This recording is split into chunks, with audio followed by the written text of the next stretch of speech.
Hello everyone, আসসালামু আলাইকুম। আজকে আপনাদের আমি দেখাবো যে আমি নিজে নিজে কিভাবে গোসল করি। আপনাদের তো বললামই, আমি অ্যাক্সিডেন্ট হওয়ার পর এই কাজটি আমি নিজে নিজে টেকনিক্যালে শিখেছি। তো এখন আপনাদের আমি দেখাবো যে আমি নিজে নিজে কিভাবে গোসল করি।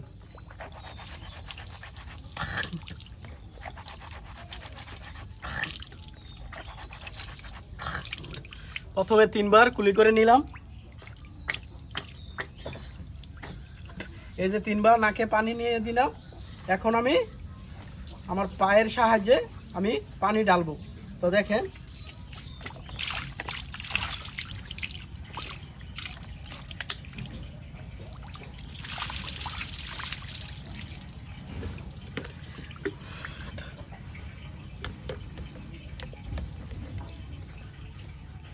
অনেকটাই কষ্ট হয় নিজে নিজে গোসল করাটা, তবে নিজে নিজে গোসল করতে পারলে আমার কাছে ভালোই লাগে।